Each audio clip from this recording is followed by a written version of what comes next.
Hello hi ନମସ୍କାର ଭାଇ। ମୁଁ ପାରାଦ୍ୱୀପରୁ ଶୁଖୁଆ ଆଣିଥିଲି। ଏଇ ଶୁଖୁଆ ବର୍ତ୍ତମାନ ଆମର କଟା ଚାଲିଛି। ହେଇ ମୋ ମା ଶୁଖୁଆ କାଟୁଛନ୍ତି। ଶୁଖୁଆ କାଟିକି ତାକୁ ଧୋଇବେ।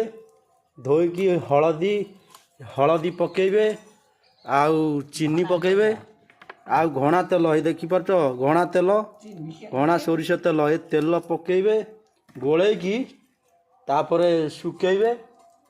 ତାପରେ ଶୁଖେଇକି ରଖିବୁ, ଆମେ ଖାଇମୁ। ଆଉ ଯେତେବେଳେ ମନ ହେବ ବାର ଦେଖିକି ଖାଇମୁ।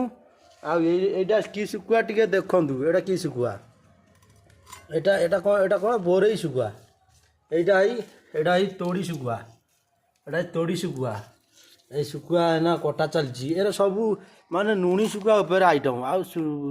ଆଉ ଅଲଣି ଶୁଖୁଆ ଅଛି, ସେ 7-8 କିଲୋ ଖଣ୍ଡେ ଅଛି। ସେ ହାରାହାରି ରଜ ତେକେ ପଳେଇବ।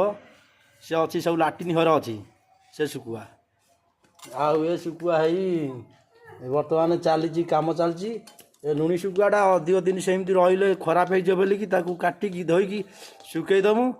ତାପରେ ଖାଇମୁ। ଆଉ ଯେଉଁମାନେ ଲୁଣି ଶୁଖୁଆ ଖାଇଛନ୍ତି, ତୋଡ଼ି ଶୁଖୁଆ, ବୋରେଇ ଶୁଖୁଆ, କମେଣ୍ଟରେ କହିବେ ଆଉ କେମିତି ଆପଣଙ୍କୁ ଟେଷ୍ଟ ଲାଗେ। ଆମକୁ ତ ବହୁତ ଟେଷ୍ଟ ଲାଗେ, ଆମେ ଖାଉଛୁ, ଆପଣମାନେ ଖାଇବେ।